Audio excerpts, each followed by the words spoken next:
25 de julho deve ser um dos lugares, assim, eu particularmente acho, mais agradáveis de se trabalhar pela própria comunidade em si que se trabalha ali. E eu gostaria de perguntar para o presidente agora, no momento em que assumiu, qual foi o grande desafio que o presidente viu e como é que está sendo até agora? Isso, a gente assumiu uma secretaria que ela tem um componente diferenciado, né? E o fato da agricultura de Joinville, ela ser sempre uma atividade que está à margem do potencial econômico da cidade, isso é um diferencial, né? Nós temos uma equipe que é de carreira, eu também sou funcionário de carreira e conheço já a Fundação 25 de Julho há um bom tempo. Sim. E a gente percebeu, no que assumiu, que o principal componente que nós temos que valorizar na área rural é a questão da capacitação. Então nós temos que dar esse suporte para a capacitação dos produtores rurais, para garantir um novo momento da agricultura em Joinville. Porque a gente percebe que algumas atividades devem entrar em decadência. Algumas atividades, né? Principalmente aquelas relacionadas à produção, devem entrar em decadência. Não dá para fugir. Porque nós temos um componente muito típico da cidade, que é a questão da valorização do preço da terra. Isso em todas as cidades que isso ocorre, existe esse componente, e a questão do êxodo do jovem. Então, algumas atividades entram em decadência, outras vão ter que crescer. A questão do abastecimento vai ter que crescer. Após 20 anos, nós conseguimos a pavimentação do Pátio da Ceasa, que foi uma grande luta dos produtores rurais.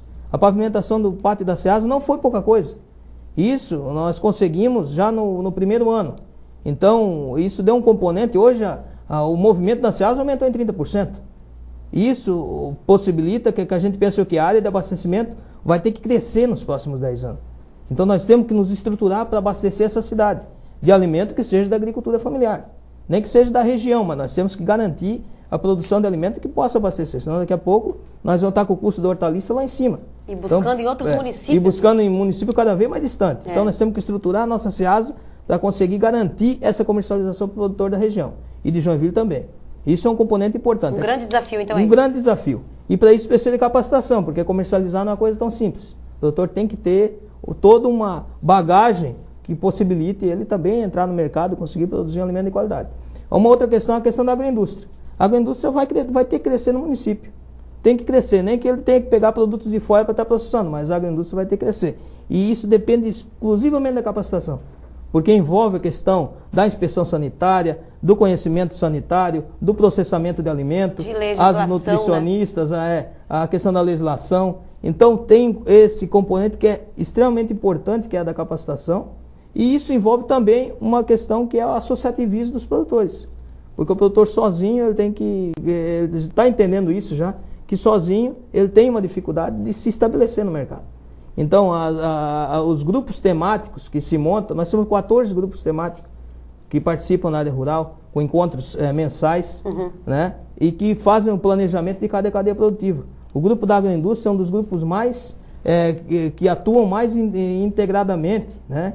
Toda semana eles têm reunião para discutir a questão da agroindústria, para discutir a questão do associativismo, como botar o seu produto no mercado, a questão do marketing. Então, tudo isso a gente tem que participar e é um processo dinâmico. Porque o processo do mercado é um processo dinâmico. E a agricultura não pode ficar para trás. Ela tem que acompanhar o desenvolvimento de uma cidade, como a cidade de Joinville, que a cada dia ela está mudando. Cada dia ela muda. É uma cidade muito grande, muito pujante. E aí tirar também essa barreira dos produtores. Claro que agora já deve ter um passo a mais, mas eu digo assim, tirar essa barreira dos produtores e mostrar que, olha, vocês têm que se capacitar, têm que botar aquela palavrinha ali de conhecimento a eles, para quem está acostumado a uma prática a vida inteira também deve ser uma dificuldade, né? A idade média, ela tende a aumentar e tem sido um fator que é a característica da área rural do município de Joinville, o aumento da idade média do produtor, né?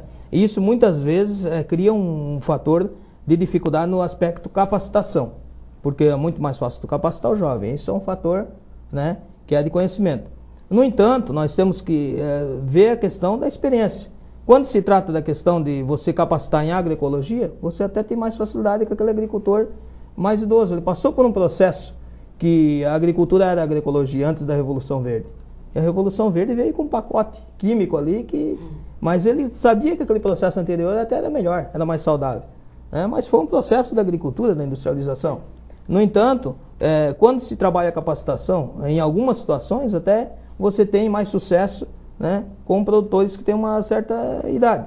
No entanto, quando se trata a questão da inspeção sanitária, quando se trata, são questões que envolvem legislação, né? Questão ambiental é uma questão muito polêmica. A gente viu o Código Ambiental aí como... E hoje está no nosso meio, nós não podemos pensar mais a agricultura sem pensar no Código Ambiental.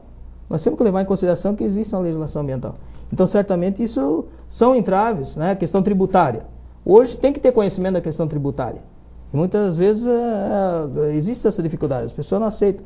Poxa, a gente paga imposto por isso, por aquela outra situação, e o imposto da agricultura, ele também, de alguma forma, ele ocorre, né? Mas para que a gente também tenha financiamentos de boa qualidade, como temos hoje para a agricultura familiar, também é necessário ter uma contrapartida. Então, todo esse processo tem que estar casado e tem que estar trabalhado, né, de uma forma conjunta e integrada.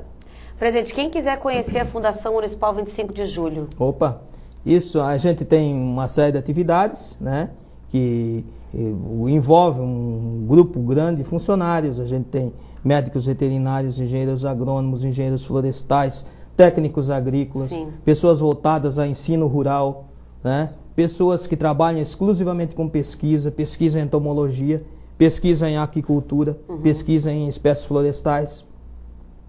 Então nós temos um blog na internet, tá? Então quem acessa lá FMDR 25 de Julho, né, blogspot.com, vai acessar ou simplesmente bota lá Fundação Municipal 25 de Julho e vai conseguir acessar o nosso blog. Diariamente ele está sendo abastecido com as atualizações ali, né, com o que tem de novo. Nosso blog é muito acessado, muita gente acessa o nosso blog. Então ali tem aquelas informações mais imediatas, né? Porque ele tem mais um aspecto visual. Sim. Né? Agora, tecnicamente, sempre a Fundação está à disposição do horário das 8 às 18, né? Então horário estendido, são equipes de trabalho. Nós temos o escritório da Vila Nova, que também ele atende a região da Vila Nova. Então tem toda uma equipe lá que atende a população. Temos a unidade da SEASA, que também pertence à Fundação 25 de Julho. E a sede mesmo é em Piraberaba, né, onde também tem a escola agrícola e tem toda a estrutura da fundação. E quando eu quis dizer agradável, até por aquela paisagem toda ali que sim, é bonita, né? Claro. O telefone é o 34241188, né? Então, na medida que precisa tirar alguma dúvida, a gente atende a área urbana, atende a horta comunitária.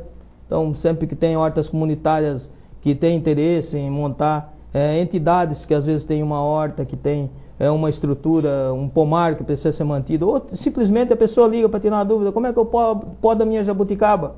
Como é que eu podo esse pé de ata, né?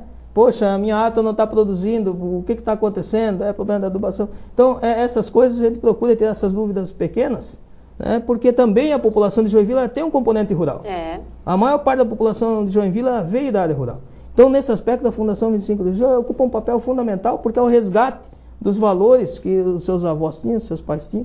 E nesse sentido, a gente procura, no máximo, integrar a Fundação 25 de Julho. Tivemos a Feira Sustentável esse ano, que foi um sucesso. Foi, é verdade. 40 mil pessoas passaram pela Feira Sustentável. Pela primeira vez nós conseguimos trazer uma feira com um porte desse tamanho para Joinville. Foi incrível. Isso, que o Ministério do Desenvolvimento Agrário colocou toda uma estrutura e nós conseguimos levar para a população produtos da área rural, de Joinville e do estado inteiro. Então, o joinvilense que participou, que pôde visitar a feira, ele chegou no último dia e falou: não, nós queremos mais. Então a gente falou, a feira nem tinha chego e já começou a deixar saudade. Passou ano rápido. Que vem vai ser em Joinville de novo. Foi uma escolha do Ministério, vai ser em Joinville pelo sucesso e pela recepção, está acertado. Né? E o que a gente quer é ter uma feira dessa diária, de segunda a domingo.